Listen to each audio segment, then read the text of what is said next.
नमस्कार साथियों, मैं आपका अपना पवन सिहाग एक बार फिर से तक्षशिला 2020 क्लासेस में स्वागत करता हूं।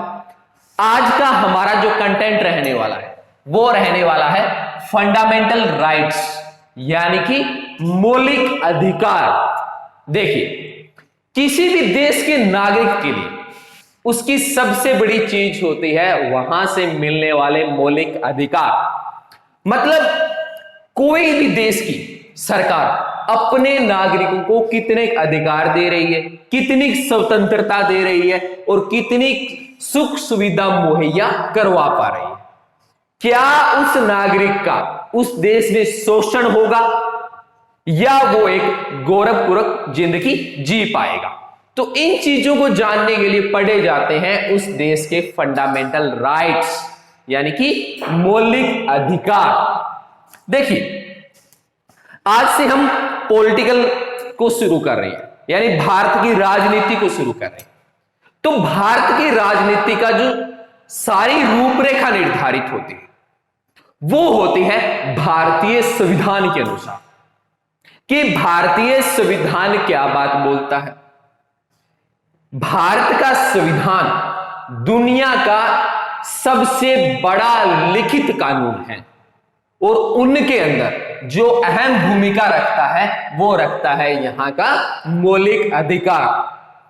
तभी तो डॉक्टर भीमराव अंबेडकर जी ने इसको संविधान की आत्मा के रूप में बताया, यानी कि भारत भविष्य में किस तरह का काम करेगा, यहां के नागरिकों के ऊपर सरकार किस तरह की रोक लगा सकती है और किन चीजों पर रोक नहीं लगा सकती। तो वो चीजें क्या है, यहां के मौलिक अधिकार होते हैं। बेसिकली जब हम मौलिक अधिकारों की बात करते हैं तो हम क्या है, मुख्य रूप से 6 मौलिक अधिकारों का जिक्र करते हैं। हालांकि इससे पहले भारत में मुख्य रूप से 7 मौलिक अधिकार दिए जाते थे। हम आज के इस लेक्चर में ये बात जानने की कोशिश करेंगे कि क्यों इस 7वें मौलिक अधिकार को निकाल दिया गया और इसको कानूनी अधिकार बना दिया गया।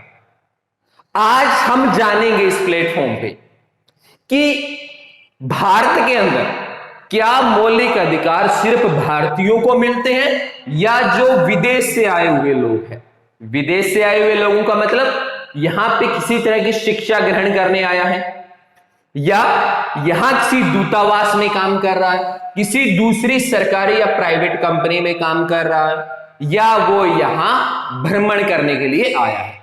तो क्या भारतीय सरकार या भारत का संविधान उनको मौलिक अधिकार देगा या एक भी अधिकार नहीं देगा? इन चीजों को जानना बड़ा आवश्यक होता है, क्योंकि आज हम आत्मा के ऊपर जिक्र कर रहे हैं, भारत की संविधान की आत्मा। अगर आज मैं स्वतंत्र रूप से आपको पढ़ा पा रहा हूं, आप अपने मन मर्जी की चीज को पढ़ पा रहे हैं, तो इसका एकमात्र कारण क्या है, हमारे संविधान द्वारा हमें दिए गए मौलिक अधिकार। तो चलिए शुरू करते हैं मौलिक अधिकारों के बारे में कि संविधान में इनका वर्णन कहां पे है, किस अनुच्छेद से लेके किस अनुच्छेद के अंदर इसको जिक्र किया गया है। तो भारत के संविधान के भाग नंबर 3 का बात किया जाए तो भाग नंबर 3 के अंदर वर्णन किया गया है कि भारत के नागरिकों को मौलिक अधिकार दिए जाएंगे। अगर अनुच्छेद की बात करूं, एक्ट की बात करूं, तो 12 से लेके 35 के बीच में विस्तृत रूप से हमारे मौलिक अधिकारों का जिक्र किया गया। एक बात सोचने वाली है साथियों कि भारत के जो संविधान निर्माता रहे, जो संविधान सभा रही, जो संविधान बना रही थी, उनके दिमाग में इतने सारे आइडियाज आए कैसे हों? तो इसका एकमात्र बड़ा कारण क्या है कि जो संविधान निर्माता रहे, जो भारत की टीम रही संविधान बनाने वाली, उन्होंने क्या है, तत्कालीन परिस्थितियों को बड़े अच्छे तरीके से समझा। उन्होंने देखा कि आज स्थितियां कैसी हैं और किन कारणों से ये प्रतिकूल हो जाती हैं। चाहे वो बात धार्मिक आजादी की रही हो, क्योंकि हम जब भारत की स्वतंत्रता के स्टेप को पढ़ते हैं और खास करके जब हम बंगाल विभाजन के बाद के समय को पढ़ते हैं, तब हमारे सामने क्या आता है, भारत में सांप्रदायिकता एक अहम भूमिका निभाती है। हिंदू और मुस्लिम, खास करके दो वर्गों का बात करते हैं हम यहां पे, क्योंकि इन दोनों के बीच में जो आपसी मतभेद थे वो धार्मिक कारण को लेके थे। और आजादी के बाद भी सबसे बड़ी शंका यह बनी हुई थी, भारत में रहने वाले, चाहे वो मुसलमान हो, चाहे वो सिख हो, चाहे वो ईसाई हो, चाहे वो जैन हो, चाहे वो पारसी हो, समस्या क्या थी उनके सामने कि अगर हम भारत में रहेंगे तो हमारे साथ धार्मिक आधार पे भेदभाव होगा। और उस चीज को गलत साबित करने के लिए और उनको उनके अधिकार देने के लिए नीम का पत्थर साबित कौन हुआ, हमारा संविधान हुआ, और संविधान के मौलिक अधिकार हुए। तो जिक्र करते हैं सबसे पहले आर्टिकल की, आर्टिकल नंबर 12 की। देखिए बेसिकली जब हम को पढ़ना शुरू करते हैं तो कहां से पढ़ते हैं, आर्टिकल नंबर 14 से शुरू करते हैं। क्यों? क्योंकि आर्टिकल नंबर 14 से बात करूं तो ये वो आर्टिकल रहते हैं, वो अनुच्छेद रहते हैं जो सीधे रूप से एक नागरिक को मिलते हैं। जबकि आरंभिक की बात करें, आर्टिकल नंबर 12 की बात करूं, आर्टिकल नंबर 13 की बात करूं, 33 की बात करूं, 34 की बात करूं, 35 की बात करूं, ओके, तो ये वो आर्टिकल है जो सीधे रूप से एक व्यक्ति के लिए नहीं लिखे गए हैं, पूरे राष्ट्र के लिए लिखे गए हैं। जैसे आर्टिकल नंबर 12 बताता है राज्य की परिभाषा। राज्य की परिभाषा का क्या मतलब है कि राजनीतिक रूप से समझाएगा आर्टिकल नंबर 12 कि राज्य के अंदर पंचायती राज कैसा रहने वाला है, ग्राम स्तर के ऊपर किस तरह की व्यवस्था की जाएगी, जिले स्तर पे किस तरह की व्यवस्था की जाएगी, यहां तक कि LIC जैसी जो हमारी जो इंश्योरेंस कंपनियां हैं उन तक का जिक्र कहां किया गया है, आर्टिकल नंबर 12 में किया गया है कि राज्य सरकार का दायित्व क्या रहने वाला है। राज्य सरकार अपने नागरिकों के लिए, क्योंकि भारत राज्यों में बंटा हुआ देश है, शासन व्यवस्था को आसान करने के लिए देश में अलग अलग राज्य बनाए गए, तो उन्हीं राज्यों के अंदर सरकार के क्या दायित्व रहने वाले हैं, सरकार किस तरह की पॉलिसीज अपने नागरिकों के लिए लेके आने वाले हैं, तो उन चीजों का जिक्र हमें कहां देखने को मिलेगा, जब हम आर्टिकल नंबर 12 की तरफ जाएंगे। इसी तरह से आर्टिकल नंबर 13 की बात करूं तो यह क्या बात बोलता है, मूल अधिकारों की असंगत विधियां। देखिए क्या कहता है, मूल अधिकारों की असंगत विधियां, मतलब मान लिया केंद्र सरकार ने या राज्य सरकार ने कोई एक ऐसा कानून पास कर दिया जो आम आदमी के या नागरिकों के मौलिक अधिकारों के आड़े आता है। मतलब एक ऐसा कानून लेके आई सरकार जो आज के समय नागरिकों को मौलिक अधिकार दिए जा रहे हैं, उनका हनन होता हो उससे, तो ऐसी स्थिति में क्या किया जाए, तो उसका प्रावधान कहां किया गया है, आर्टिकल नंबर 13 में किया गया। ठीक है ना। ऐसे में क्या है, आर्टिकल नंबर 13 यह प्रावधान करता है कि आप उस मामले को लेके सुप्रीम कोर्ट जा सकते हैं, हाई कोर्ट भी जा सकते हैं। सुप्रीम कोर्ट और हाई कोर्ट उसके ऊपर सुनवाई करेगा। यदि वास्तव में वो मौलिक अधिकार, वो कानून मौलिक अधिकारों के आड़े आ रहा है, तो उस कानून को क्या माना जाएगा, जीरो माना जाएगा, मतलब उसको कैंसल माना जाएगा, उसका नागरिकों से कोई लेना देना नहीं होगा। यानी कि मौलिक अधिकारों के रक्षक के रूप में अगर कोई काम करता है तो कौन करता है, आर्टिकल नंबर 13। देखिए मौलिक अधिकार हमें सुरक्षा देता है, जबकि आर्टिकल नंबर 13 की बात करूं तो ये मौलिक अधिकारों को सुरक्षा प्रदान करने का काम करता है। ऐसे में क्या है, सुप्रीम कोर्ट इसके ऊपर रीट जारी कर सकती है उन कानूनों के ऊपर जो सरकार ने बनाए हैं और मौलिक अधिकारों के आड़े आ रहे हैं। ठीक है ना, तो इसीलिए इसको संविधान के अंदर खास करके मौलिक अधिकारों में सबसे महत्वपूर्ण आर्टिकल के रूप में पहचान की है इसकी। ओके, अब बात करते हैं उन अधिकारों की जो सीधे रूप से नागरिकों को दिए जाते हैं, या मैं ये कहूं कि इनमें से कुछ अधिकार विदेशियों को भी प्रदान किए जाते हैं। पहला मौलिक अधिकार कौन सा है जो नागरिकों को दिया जाएगा, वो कौन सा है, समता का अधिकार, जिसका वर्णन की आर्टिकल नंबर 14 से 18 में किया गया। यानी कि राज्य में या देश में समानता लाने के लिए सरकार को किन किन कदमों को उठाना पड़ेगा और सरकार क्या प्रावधान करते हैं, उनका जिक्र कहां देखने को मिलता है हमें, आर्टिकल नंबर 14 से 18 के बीच में। और कौन से अधिकार में, समता के अधिकार के। देखिए आर्टिकल नंबर 14 की बात करते हैं समता के अधिकार में, जिसमें क्या कहता है, विधि के समक्ष समता व विधियों का समान संरक्षण। मतलब भारतीय संविधान के अनुसार, भारतीय कानून के अनुसार क्या कहते हैं, सारे नागरिक समान हैं, कोई भी नागरिक बड़ा नहीं है, कोई भी नागरिक छोटा नहीं है। यानी कि भारतीय संविधान सबको समान नजर से देखेगा।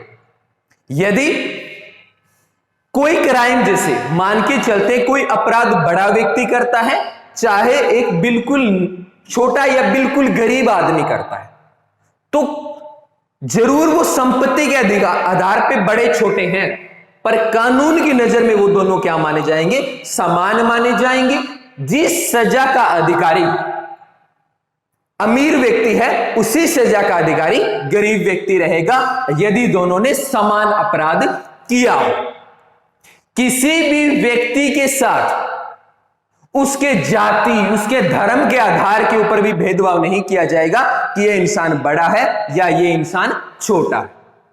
ठीक है ना। हालांकि थोड़ा सा अपवाद देखने को मिलता है इसमें। अपवाद कब देखने को मिलता है, जब हम राज्यपाल की बात करते हैं, जब हम राष्ट्रपति की बात करते हैं, क्योंकि इनके लिए थोड़ा सा विशेष प्रावधान किया गया है हमारे संविधान के अंदर। जैसे मान लिया आज अगर कोई व्यक्ति अपराध करता है तो उसको सीधे रूप से क्या किया जाएगा, अरेस्ट किया जाएगा, कोर्ट में पेश किया जाएगा, उस पर मुकदमा चलाया जाएगा और जिस दंड का वो अधिकारी है उसको वो दंड दिया जाएगा। पर राष्ट्रपति और राज्यपाल के केस में ऐसा नहीं होता। ये नहीं है कि सीधे जाके उनको अरेस्ट कर लिया, जेल में डाल दिया, नहीं, इसकी थोड़ी सी जटिल प्रक्रिया होती है। जब हम राष्ट्रपति को पढ़ेंगे, जब हम राज्यपाल को पढ़ेंगे तो विस्तार से देखेंगे कि इनको संविधान के कौन से भाग, कौन से अनुच्छेद उनको यह अधिकार प्रदान करते हैं। ओके, वैसे भी राष्ट्रपति को देश का प्रथम नागरिक माना जाता है और राज्यपाल को राज्य का प्रथम नागरिक माना जाता है, जबकि वास्तविक पावर न तो राष्ट्रपति के पास होती और न ही राज्यपाल के पास होती। ओके, चलिए बात करते हैं आर्टिकल नंबर 15 की। क्या बात बोलता है, धर्म, मूल, वंश, जन्म स्थान के आधार पे विभेद का प्रतिषेध। मतलब किसी भी व्यक्ति के साथ उसके धर्म को लेके भेदभाव नहीं किया जाएगा, क्योंकि भारतीय संविधान निर्माताओं को पता था भारत एक धर्म बहुलक देश है, मतलब यहां कई धर्म रहते हैं। तो ऐसे में क्या है, जो धर्म के लोग ज्यादा रहते हैं, उदाहरण स्वरूप भारत में हिंदू ज्यादा है, अगर मुसलमान और सिख कम है तो क्या उनके ऊपर मनमर्जी के कानून थोपे जाएंगे? क्या हिंदुओं को विशेष ओहदा दिया जाएगा क्योंकि वो बहुलक है? नहीं।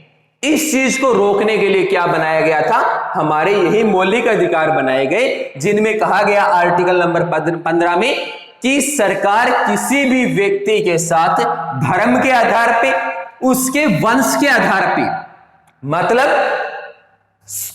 कोर्ट या कानून कभी यह नहीं कहेगा कि ये व्यक्ति तो निमन है, इसको ज्यादा दंड दिया जाना चाहिए, ये तो बड़ा आदमी है, इसको तो छोड़ देना चाहिए, ऐसा कुछ नहीं करेगी। ओके, किसी भी व्यक्ति के जन्म स्थान के आधार पे, कहां पैदा हुआ है, ये बात मायने नहीं रखेगी जब उसके क्षमता के अधिकारों की बात आएगी। सरकार किसी भी नागरिक को समान अवसर देगी, चाहे वो किसी भी धर्म का हो, किसी भी वंश का हो, या भारत के किसी भी कोने में जन्मा हो। ठीक है ना? तो इन आधार के ऊपर भेदभाव नहीं किया जाएगा, और ऐसा करना अगर कोई करता है तो वो कानूनन अपराध माना जाएगा। इसका प्रावधान कौन करता है? हमारा आर्टिकल नंबर 15 करेगा। आर्टिकल नंबर 16 की बात करूं, अनुच्छेद 16 पे आऊं तो लोक नियोजन के विषय पे अवसर की समानता, मतलब हर सरकार का यह दायित्व रहेगा, चाहे केंद्र में किसी की भी सरकार हो, मायने नहीं बीजेपी है, कांग्रेस है, या कोई और पार्टी है, कोई भी सरकार रहे, उसका मेन टारगेट क्या रहेगा कि जब वो लोक नियोजन के विषय निकालेगी, जैसे जॉब्स, अलग अलग गवर्नमेंट जॉब निकलती हैं, तो उनमें कभी ये कहते हैं कि आप इस जाति की ओर आप फॉर्म नहीं भरवा सकते। ऐसा हुआ है कभी? हालांकि आरक्षण की बात करेंगे अलग से, कि आरक्षण का एक अपवाद के रूप में देख सकते हैं इसको, कि आरक्षण दिया जाता है, पर लोक नियोजन के विषयों की जब बात आती है तो सरकार की प्राथमिकता यह रहती है कि वो सबको समान अवसर दे। ठीक है ना? किसी भी आधार के ऊपर, चाहे वो जाति का हो, वंश का हो, धर्म का हो, इनके आधार के ऊपर कभी भी उसके साथ कोई भेदभाव नहीं किया जाएगा। यह प्रावधान कौन करता है? हमारे संविधान का आर्टिकल नंबर 16 करता है। यदि मैं क्षमता के अधिकार के आर्टिकल नंबर 17 की बात करूं तो यह क्या कहता है? अस्पृश्यता का अंत और उनका आचरण निषिद्ध कर दिया गया है। मतलब यदि किसी व्यक्ति के साथ धर्म के आधार पे, जाति के आधार पे भेदभाव करते हैं, भी मैं तो इसको हाथ नहीं लगाऊंगा, ये तो निम्न जाति का है, मैं तो उच्च जाति का हूं, ये अमीर है, ये गरीब है, ठीक है ना, किसी को जाति आधार पे कुछ आप बोल नहीं सकते कि आप तो निम्न जाति को, आप यहां नहीं आ सकते, ठीक है ना। तो यदि कोई व्यक्ति अस्पृश्यता को बढ़ावा देता है तो उसको क्या माना जाएगा? कानूनन अपराध माना जाएगा। ऐसी चीजों का आचरण नहीं कर सकते आप। ये बात कौन बोलता है? हमारे संविधान का आर्टिकल नंबर 17 बोलता है। और दुनिया का कोई भी संविधान मौलिक अधिकारों को इतना ज्यादा विस्तृत रूप में नहीं दिया हुआ जितना कि भारतीय संविधान को दिया गया है। ओके, तो हमें तहे दिल से धन्यवाद करना चाहिए उन संविधान निर्माताओं को जिन्होंने हमें इतना अच्छा संविधान बना के दिया और हर अधिकार को इतना ज्यादा विस्तृत करके हमारे सामने रखने का काम किया। इसके अलावा क्या है? आर्टिकल नंबर जो 18 है, अनुच्छेद 18, ये क्या कहता है? उपाधियों का अंत। देखिए, स्वतंत्रता के बाद से देश में कोई व्यक्ति उपाधि धारण नहीं कर सकता। जैसे हम अंग्रेजों के समय की बात करूं या मैं आजादी से पहले की बात करूं, तो हम जैसे हरियाणा के एक महापुरुष चौधरी छोटू राम, तो क्या बोलते हैं उनको? सर छोटू राम। उनके नाम पे आगे सर लगाते हैं ना, तो सर क्या है? एक उपाधि थी, अंग्रेज दिया करते थे। आज किसी को देखा है क्या? हम जरूर अपने अध्यापकों को जरूर सर बोलते हैं, पर वो एक उपाधि नहीं है, ठीक है ना। तो सरकार ने क्या है? उपाधियों का अंत कर दिया, चाहे वो राय बहादुर की हो, सर की उपाधि हो, या कोई दूसरे तरह की उपाधियां रही हो। इसके अलावा आर्टिकल नंबर 18 इस बात का भी प्रावधान करता है कि भारत का नागरिक यदि विदेश में रह रहा है, अमेरिका में, कनाडा में, कहीं भी रह रहा है, अगर वहां की सरकार उसको कोई उपाधि देती है तो भी उसको क्या है, भारतीय राष्ट्रपति से क्या लेनी पड़ेगी, आज्ञा लेनी पड़ेगी, वरना वो उपाधि नहीं ले सकता। यदि कोई भारतीय नागरिक भारत में है और विदेशी भारत में आके उसको उपाधि दे रहे हैं तो भी उसको क्या है, राष्ट्रपति की आज्ञा की आवश्यकता पड़ेगी कि राष्ट्रपति उसके बारे में क्या कहता है। ठीक है ना। तो यह भी क्या है, एक समानता लाने के लिए किया गया, क्योंकि जब किसी को कोई उपाधि दी जाती है मतलब हम उसको क्या है, समाज में या राष्ट्र में उसको एक विशेष ओहदा देने का काम कर रहे हैं। और सरकार कहती है विशेष तो कोई नहीं है, सारे के सारे कानून की नजर में क्या है, समान है। तो इसी चीज को ध्यान में रखते हुए इन उपाधियों का अंत कर दिया गया। तो ये था हमारा पहला मौलिक अधिकार, समता का अधिकार, जिसका वर्णन आर्टिकल नंबर 14 से 18 में किया गया। अब बात करता हूं हमारे दूसरे मौलिक अधिकार की, कि दूसरा मौलिक अधिकार क्या बात बोलता है।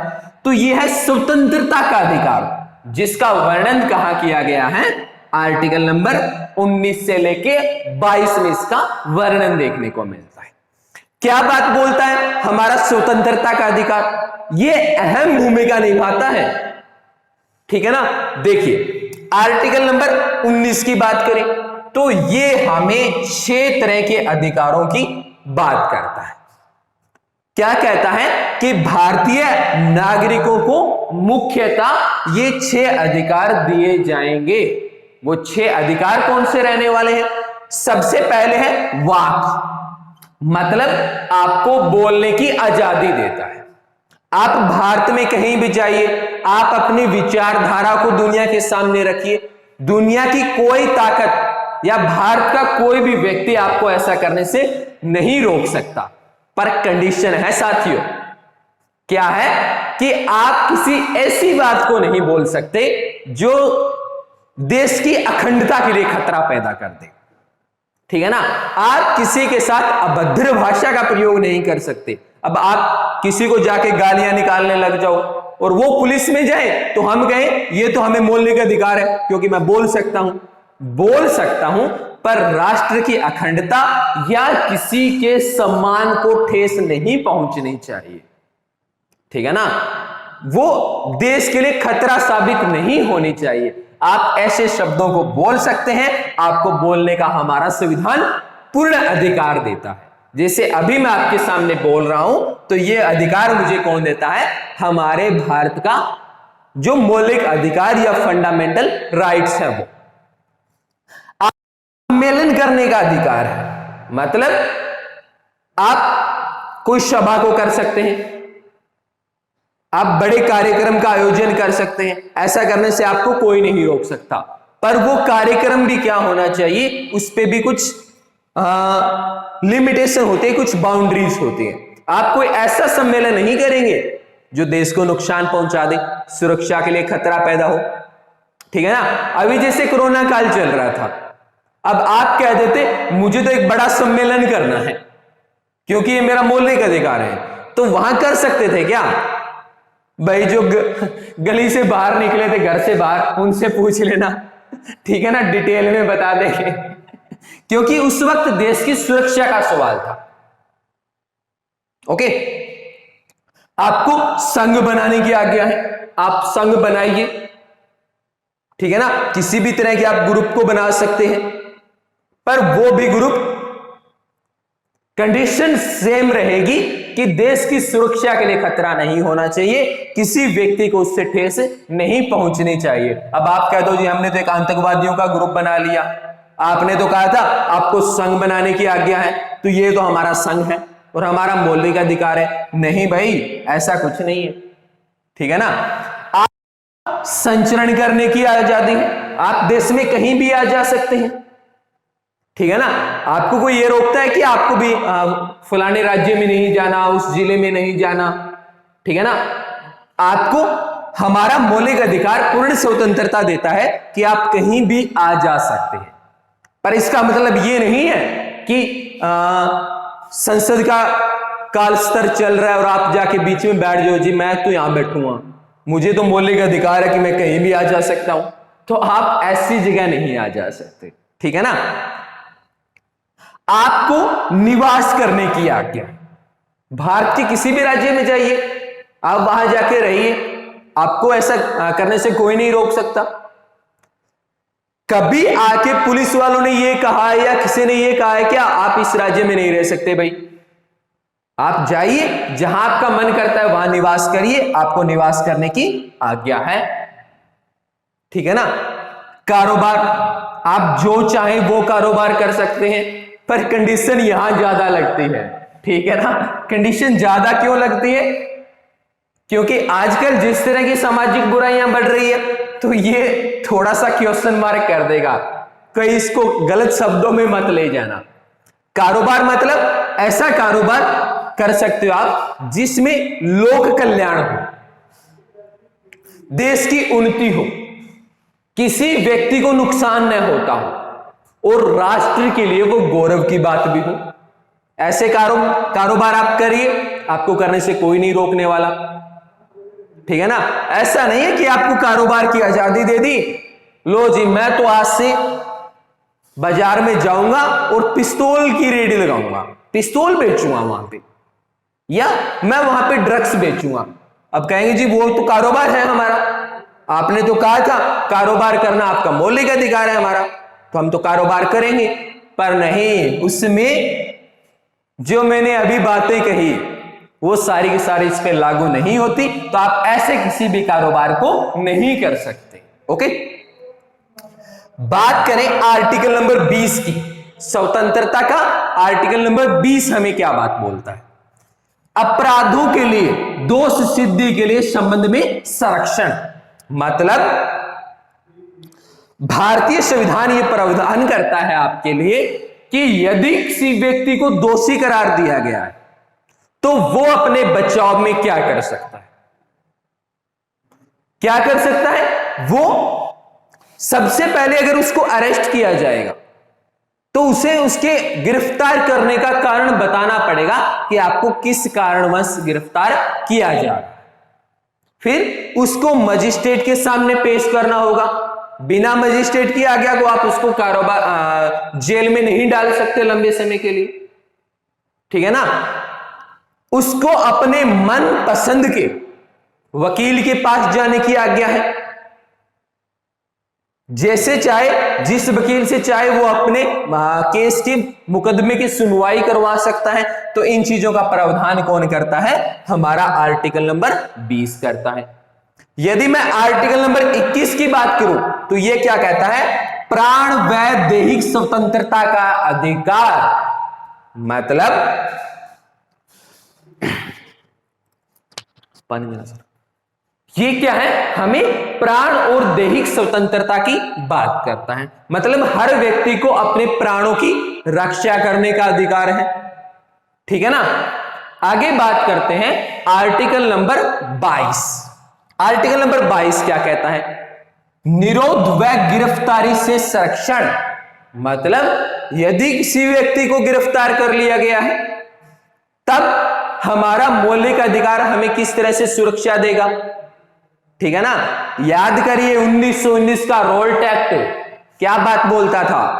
नो वकील नो दलील, जिसको उठाओ जेल में डाल दो, कोई सुनवाई नहीं होगी, कोई ये नहीं निर्धारित करेगा कि ये गुनाहगार है भी या नहीं है। ठीक है ना। ऐसा कुछ नहीं देखा जाएगा उस कानून में। जेल में सड़ते रहो और जब बूढ़ा हो तब तक पता चले ये तो बेचारा बेगुनाह था। ठीक है ना। तो ऐसे में सुरक्षा कौन देते हैं? हमारे आर्टिकल नंबर 20 और आर्टिकल नंबर 22। ठीक है ना। आपको पूर्ण जानकारी होनी चाहिए इनके तहत कि आपको गिरफ्तार क्यों किया जा रहा है, इस अपराध के लिए क्या सजा होनी चाहिए, क्या आपको एक अपराध के लिए 2-3 बार सजा दी जा सकती है? नहीं। इस चीज का प्रावधान भी कौन करके देगा? हमें हमारा मौलिक अधिकार करके देगा। ठीक है ना। यदि आप सुप्रीम कोर्ट में आपने केस किया, वहां आपको लगा आपको उचित न्याय नहीं मिला, सॉरी हाई कोर्ट में, तो आप सुप्रीम कोर्ट में जा सकते हैं। इस चीज का प्रावधान करके देता है हमारा मौलिक अधिकार। देखिए, इतने अधिकार दुनिया की कोई भी सरकार और कोई भी देश अपने नागरिकों को नहीं देता जितना कि भारतीय संविधान भारतीय नागरिकों को ये देता है। यही कारण है कि संविधान की मैग्ना कार्टा का नाम दिया गया है हमारे मौलिक अधिकारों को। ठीक है ना। अच्छा, सच एक चीज बताना भूल गया साथियों, आर्टिकल नंबर 21 का एक पार्ट है 21A 21A, जिसके तहत क्या है, 6 से लेके 14 साल तक के बच्चों को निःशुल्क शिक्षा का प्रावधान करती है भारतीय सरकार। और यह किया गया था संविधान के जो 86वां संविधान संशोधन 2002 में किया गया था। इसके तहत क्या किया गया है, यह प्रावधान किया गया है कि भारत के हर 6 से लेके 14 साल तक के बच्चे को निःशुल्क शिक्षा दी जाएगी और ये निःशुल्क शिक्षा उस बच्चे का मौलिक अधिकार माना जाएगा। ओके, चलिए आगे, शोषण के विरुद्ध अधिकार। देखिए, यदि किसी व्यक्ति का शोषण हो रहा है तब क्या करना होगा, तब हमारी सरकार या हमारा संविधान हमें क्या प्रावधान करके देता है, तो इनका वर्णन आर्टिकल नंबर 23 और 24 में किया गया है। यदि आर्टिकल नंबर 23 की बात करूं, किसमें, शोषण के विरुद्ध अधिकार में, देखिए साथियों, यहां से अनेक क्वेश्चन, चाहे वो एचएससी का एग्जाम हो, चाहे वो एसएससी का एग्जाम हो, चाहे वो भारत के सबसे बड़े एग्जाम यूपीएससी की बात हो, यहां से क्वेश्चन आने की संभावना सबसे ज्यादा रहती है। यही कारण है कि मैं आपको इसको इतना ज्यादा विस्तार में बताने की कोशिश कर रहा हूं कि हमारे मौलिक अधिकार वास्तव में कैसे हैं, और ताकि भारतीय जो नागरिक हैं उनमें जागरूकता आ सके। आज हर नागरिक को पता होना चाहिए कि हमारा संविधान हमें क्या क्या मौलिक अधिकार देता है और उन मौलिक अधिकारों का क्या स्वरूप रहता है। ओके सर, पानी। ओके, देखिए आर्टिकल नंबर 23 क्या बात बोलता है, मानव दुर्व्यवहार एवं बाल श्रम का निषेध। मतलब किसी भी व्यक्ति के साथ आप दुर्व्यवहार नहीं कर सकते और न ही आप बाल श्रम मतलब आप बच्चों से मजदूरी करवा सकते। देखिए, आजादी के बाद देखी जाए तो ये चीजें काफी ज्यादा होती थी भारत में। शिक्षा का इतना प्रचार नहीं था, बेरोजगारी का आलम बहुत ज्यादा था। जस्ट ओके, तो मानव या बाल श्रम की बात करें तो इनके अंदर क्या बात बोलता है कि किसी भी नागरिक के साथ कोई भी व्यक्ति उसके कार्य को लेकर दुर्व्यवहार नहीं करेगा और बाल श्रम को नहीं बढ़ावा देगा। जैसे आजादी के बाद देखा जाए तो देश में शिक्षा का स्तर बहुत कम था, इतना प्रचार नहीं हुआ था क्योंकि अंग्रेजों ने भारत में भयानक सेवा की थी अपनी। शिक्षा के स्तर को बिल्कुल खत्म कर दिया था और रोजगार का स्तर नाम मात्र का रहा था। ऐसे में क्या है, बच्चों को खास करके कारखानों में भेजा जाता था, उनसे मजदूरी करवाई जाती थी। जबकि भारतीय सरकार के सामने चुनौती क्या थी, जब तक भारत के बच्चे पढ़ेंगे नहीं, क्योंकि वही बच्चे आगे जाके भारत के भविष्य का निर्माण करना था और इसीलिए उसको बढ़ावा देना बड़ा जरूरी था। इसके अलावा क्या बात बोलता है, किसी भी व्यक्ति को आप किसी कार्य को करने के लिए विवश नहीं कर सकते। यानी कि आप उसे यह नहीं बोल सकते कि आपको यह कार्य करना ही पड़ेगा, आप उसके साथ धक्का नहीं कर सकते। वो जैसा काम चाहे अपनी इच्छा के अनुरूप कार्य कर सकता है। यदि आप उसके साथ जोर जबरदस्ती करते हैं तो यह कानूनन क्या माना जाएगा? अपराध माना जाएगा। तो इसलिए इस कड़ी में देखा जाए तो आर्टिकल नंबर 23 क्या है? एक महत्वपूर्ण कड़ी के रूप में सामने आता है। देखिए साथियों, मैंने कहा किसी भी व्यक्ति के साथ किसी काम को करवाने के लिए जोर जबरदस्ती नहीं की जा सकती, परंतु यदि देश में कोई विकट परिस्थिति आती है,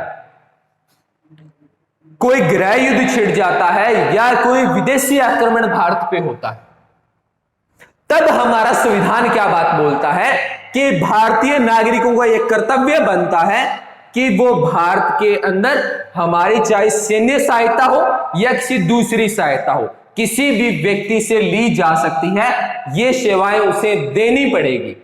क्यों? क्योंकि हमारा संविधान जरूर हमें मौलिक अधिकार देता है, पर हमें मौलिक कर्तव्य भी देता है। हमारा मौलिक कर्तव्य बनता है कि हम अपने देश के गौरव को बढ़ाएं, और यदि हमारे देश पे कोई विदेशी आक्रमण हुआ है और उस वक्त सैन्य सहायता की भी जरूरत है, तो वो सैन्य सहायता हम उनको मुहैया करवाने का काम करें। ओके, बात करता हूं आर्टिकल नंबर 24 की। ये क्या बात बोलता है? कारखानों आदि में बालकों को नियोजन का निषेध, मतलब कारखाने हो गए, खदानें हो गई, इनके अंदर आप बच्चों से काम नहीं करवा सकते। यदि कोई करवाता है तो उस कंपनी के मालिक पर भी और माता पिता पर भी सख्त कार्रवाइयां की जा सकती हैं। ठीक है ना? क्योंकि वही बच्चे आगे जाके भारत के भविष्य की नींव रखने का काम करेगा। उन्हीं से डॉक्टर एपीजे अब्दुल कलाम जैसे महान वैज्ञानिक भारत को मिलने वाले। देखिए साथियों, जितना जोश के साथ मैं आपको करवा रहा हूं, उतना ही जोश आप दिखाइए इस वीडियो को लाइक, कमेंट और शेयर करने का, ताकि भारत के मौलिक अधिकार हर उस इंसान तक पहुंचे जो इनसे अपरिचित है। और मैं विश्वास करता हूं आप पे कि आप जो मेरी एनर्जी का सोर्स है, लाइक, कमेंट, शेयर, वो करना भूलेंगे नहीं। मुझे कहने की आवश्यकता नहीं पड़ेगी। ठीक है ना? बात करता हूं आर्टिकल नंबर 25 से 28 के बीच की, जिनमें हमारे चौथे मौलिक अधिकार का वर्णन किया गया है। कौन सा? धर्म की स्वतंत्रता का अधिकार। देखिए, आज अनेक मामले इससे जुड़े हुए सामने आते हैं और आना संभाविक बात भी है, क्योंकि भारत क्या है? एक धर्म बहुलक देश है, जहां पे अनेक धर्मों के लोग निवास करते हैं। सबकी अलग अलग धार्मिक विचारधाराएं हैं। हर धर्म के लोग अपने धर्म को बढ़ावा देना चाहते हैं। ऐसे में उनके बीच में धार्मिक टकराव पैदा न हो, किसी अल्पसंख्यक का शोषण न हो, इसीलिए क्या है, हमारे धार्मिक स्वतंत्रता के अधिकारों का विस्तार से वर्णन किया गया है आर्टिकल नंबर 25 से लेके 28 के बीच में। क्या बात बोलता है हमारे धर्म की स्वतंत्रता का अधिकार? देखते हैं आर्टिकल नंबर 25 को। अनुच्छेद 25 क्या बात बोलता है? अंतकरण की और धर्म के अबाध रूप से मानने और आचरण और प्रचार की स्वतंत्रता हमें देता है। मतलब आप चाहे किसी भी धर्म से संबंध रखते हो, आप चाहे हिंदू हो, मुसलमान हो, सिख हो, ईसाई हो, आप अपने धर्म को जिस विधिवत ढंग से मनाया जाता है आप उसको मना सकते हो। जो आपके त्योहार आते हैं, मेले आते हैं, आप उनका आयोजन कर सकते हो, और आपको आपके धर्म के आचरण और प्रचार करने की पूर्ण स्वतंत्रता देता है। मतलब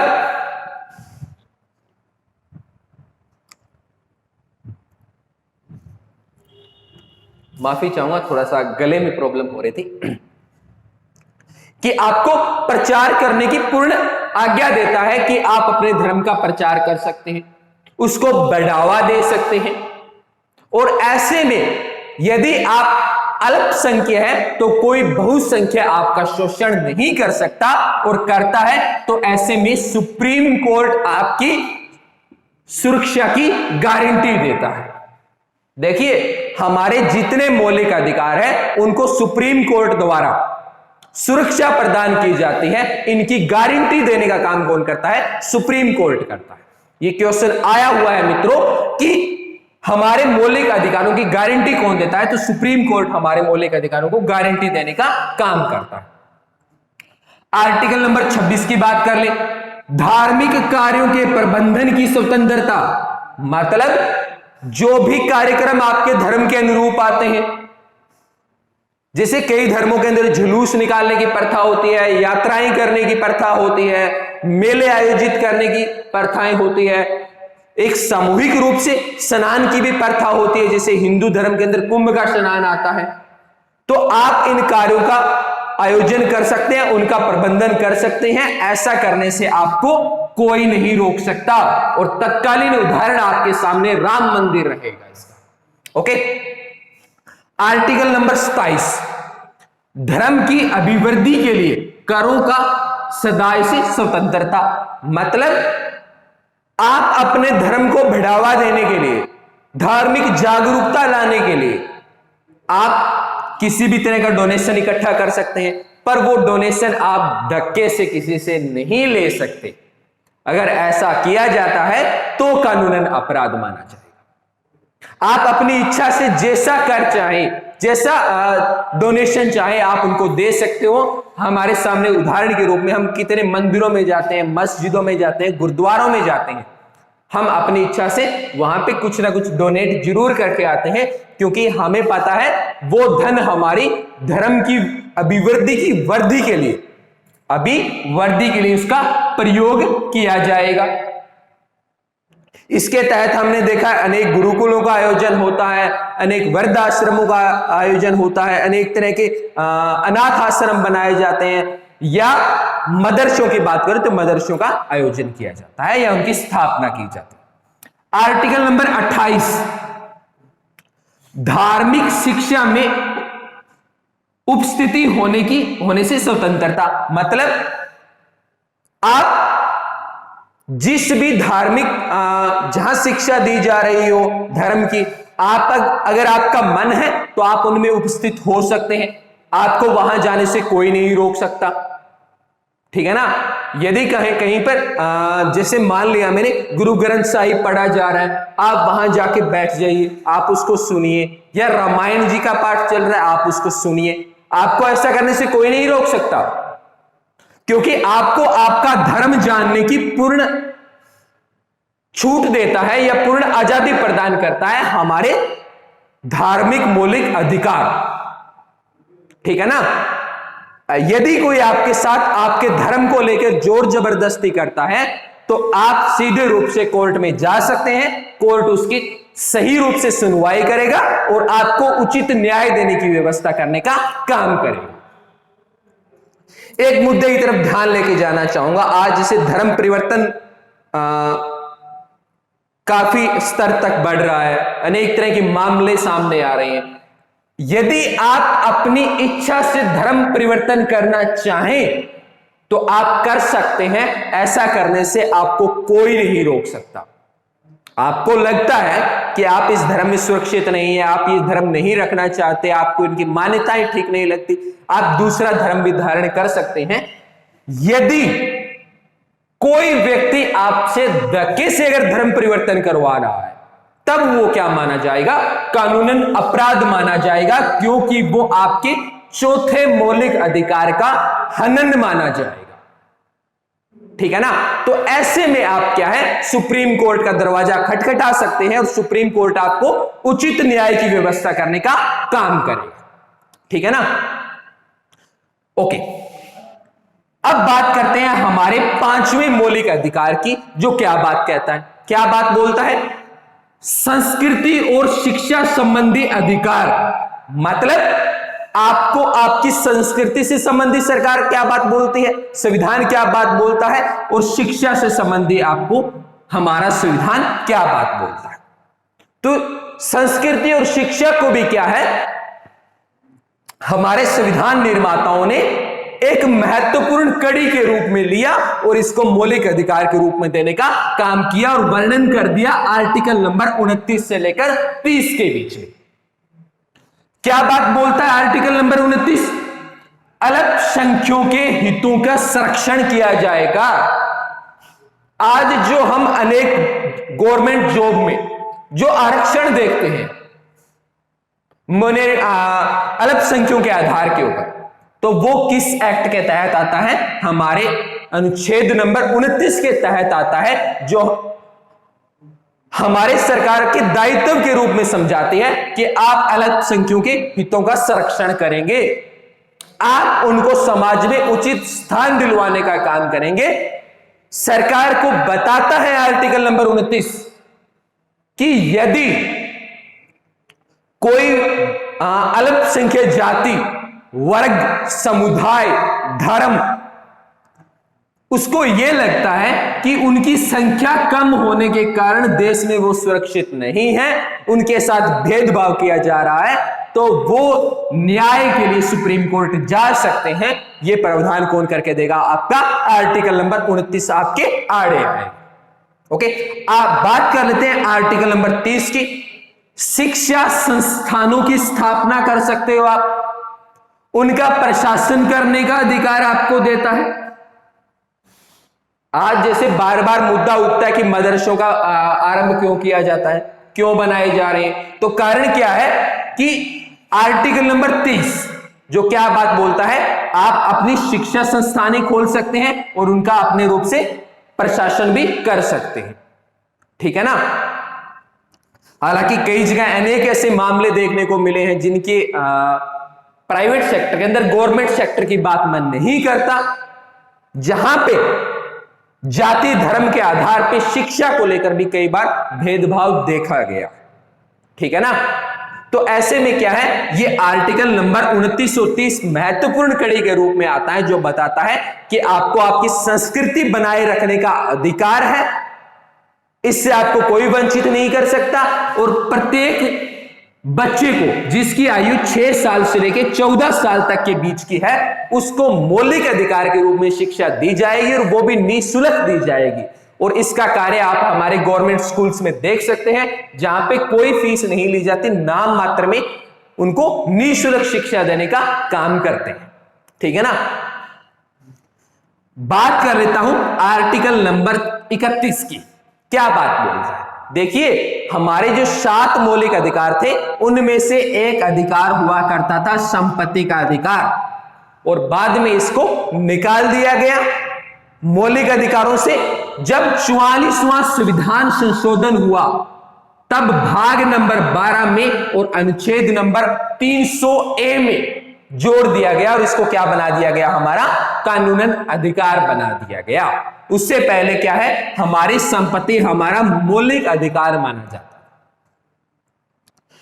क्योंकि जब संपत्ति के अधिकार को रखा गया तब इतनी समस्याएं सामने नहीं आई। जब जैसे जैसे समय बीतता गया, अनेक कॉम्प्लिकेशन इसके हमारे सामने, अनेक बार सरकार के बीच में और आम नागरिक के बीच में विवाद देखने को मिला। सरकार यदि कोई जन कल्याण योजना लेके आती है, उसके लिए जैसे भूमि की आवश्यकता पड़ गई, अब सरकार कहती है आप भूमि दीजिए, और इंसान कहता है ये मेरा मौलिक अधिकार है, मैं ये हर किस नहीं देने वाला। ठीक है ना? तो ऐसे में वो जो डेवलपमेंट या जन कल्याण का कार्य था, उसको बीच में स्थगित कर दिया जाएगा। तो ऐसे में क्या है कि इसको मौलिक अधिकार से निकाल कर हमारा क्या बना दिया गया? कानूनन अधिकार बना दिया गया। आज हमारी प्रॉपर्टीज के ऊपर हमारा कानूनन अधिकार है, न कि हमारा मौलिक अधिकार है। ओके, उदाहरण स्वरूप क्या है, हम केशवानंद भारती केस को ले सकते हैं, गोलकनाथ केस को ले सकते हैं, जिनके अंदर सरकार ने देखा कि अनेक बार आम व्यक्ति का मौलिक अधिकार जो जन कल्याण की चीज है उनके आड़े आ रहा है। ठीक है ना? जिससे सरकार कहती है यहां से कोई हाईवे निकालेंगे जो देश की उन्नति में, डेवलपमेंट में महत्वपूर्ण योगदान देगा। अब मैं कहता हूं, मैं तो वो मेरी जमीन अगर उसके बीच में आ रही है, मैं कहता हूं नहीं देता मैं तो ये भूमि, आप अपने हाईवे को कहीं और से ले जाइए, ठीक है ना, तो ऐसे में वो कार्य तो बीच में रुक जाएगा।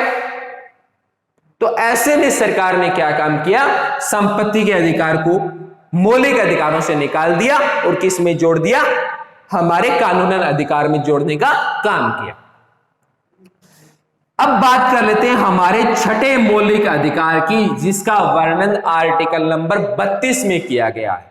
कौन सा, संवैधानिक उपचारों का अधिकार, जिसका वर्णन कहां देखने को मिलता है, आर्टिकल नंबर 32 में देखने को मिलता है।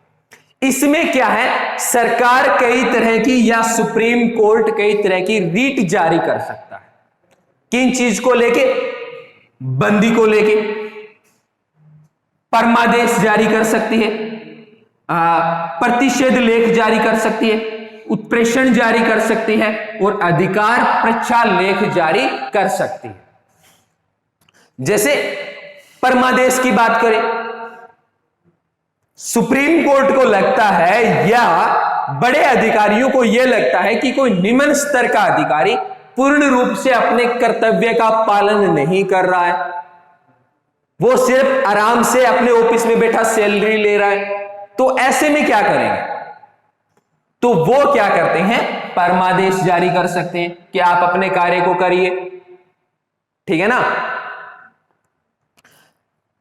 अब बात कर लेता हूं आर्टिकल नंबर 33 की। आर्टिकल नंबर 33 हमें क्या बात बोलता है, आर्टिकल नंबर 33 क्या बात बोलता है, सशस्त्र बल और मूल अधिकार। मतलब हम इन सारे मौलिक अधिकारों की बात करते हैं, पर जो सशस्त्र बल, जैसे कोई इंसान रॉ में है, रिसर्च एनालाइजिंग विंग्स में काम कर रहा है, तो क्या उसको ये सारे मौलिक अधिकार दिए जाएंगे? नहीं, कुछ विशेष परिस्थितियों के अंदर मौलिक अधिकारों को रोका जा सकता है, स्थगित किया जा सकता है, हालांकि इनको कैंसिल नहीं किया जा सकता, ठीक है ना। एक लेक्चर हम विशेष रूप से हमारी भारत की प्रस्तावना के ऊपर डालेंगे, जिसके अंदर मैं बताऊंगा कि पूर्ण सरकार का कर्तव्य क्या रहेगा और किन किन चीजों को रोका जा सकता है, ठीक है ना। ओके, इसके अलावा बात करूं आर्टिकल नंबर 34 की, तो यह मार्शल लॉ का प्रावधान देता है।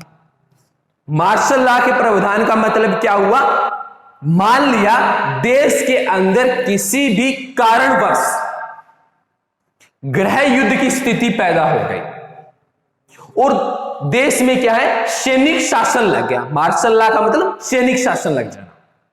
अब उसमें क्या है, सारी जो शक्ति होती है वो सेना के अधीन चली जाती है। जिस तरह के निर्णय सेना लेती है उसी अनुरूप के हमारे देश के अंदर क्या है, कानून बनाए जाते हैं।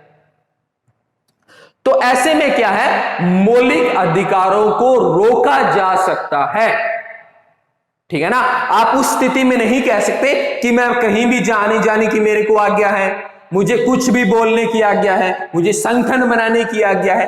तो इन चीजों के ऊपर क्या है, एक बार के लिए कानूनन रोक लगा दी जाएगी, ठीक है ना, जैसा कि कोरोना काल के दौरान किया गया। हालांकि मार्शल लॉ नहीं लगा, पर फिर भी हमारे मौलिक अधिकारों को अस्थायी रूप से कुछ समय के लिए क्या कर दिया गया था, रोक दिया गया था। आपको बाहर आने जाने की आज्ञा नहीं थी, ठीक है ना। आर्टिकल नंबर 35 या अंतिम की बात कर लेता हूं। आर्टिकल नंबर 35 क्या बात बोलता है, कुछ मूल अधिकारों को प्रभावी बनाने के लिए नए कानूनों का प्रावधान कौन करता है, आर्टिकल नंबर 35 करता है।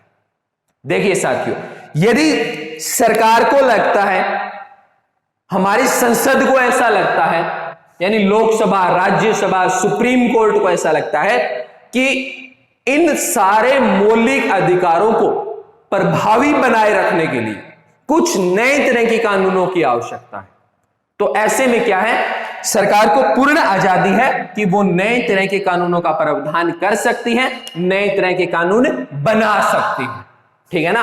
पर इनमें से किसी कानून या मौलिक अधिकार को बाहर नहीं निकाल सकते, ठीक है ना। इनको प्रभावी बनाने के लिए नए कानूनों का निर्माण किया जा सकता है, ठीक है ना। तो साथियों, ये थे हमारे मौलिक अधिकार। इससे जुड़े हुए 2-3 केस, चाहे वो आईसी गोलकनाथ केस रहा हो, केशवानंद भारती केस रहा हो और मिनरला मिल्स केस रहा हो। तो आपसे वादा करता हूं साथियों, इसी चीज को विस्तार पूर्वक समझने में मदद करने वाले उन 3 मुख्य केस का एक विशेष रूप से वीडियो डालूंगा, बताऊंगा कि पक्ष ने उसके ऊपर क्या कहा, विपक्ष ने उसके ऊपर क्या कहा, यानी कि गोलकनाथ वहां क्या दलील देते हैं उनके वकील, और सरकार वहां पे क्या अपनी दलील देती है, और अंत में सुप्रीम कोर्ट ने अपने निर्णय को किस तरह से दिया और क्या वो निर्णय रहा। ओके, तो उम्मीद करूंगा साथियों आपसे कि जिस तरह का प्रेम आपने, जिस तरह का सहयोग आपने हमें पिछली वीडियोस में दिया है, उसी तरह का प्यार, उसी तरह का सहयोग आप हमें इस वीडियो के अंदर भी देंगे, क्योंकि जितनी ऊर्जा के साथ मैंने आपको ये समझाने का काम किया है, जितना विस्तृत रूप से समझाने का काम किया है, आप उस आगे वाली वीडियो के लिए एनर्जी का जो काम करेगा वो लाइक कमेंट शेयर के रूप में आप मेरे को देने का काम करेंगे। इसी के साथ साथियों आपसे अलविदा चाहूंगा। जय हिंद, जय भारत।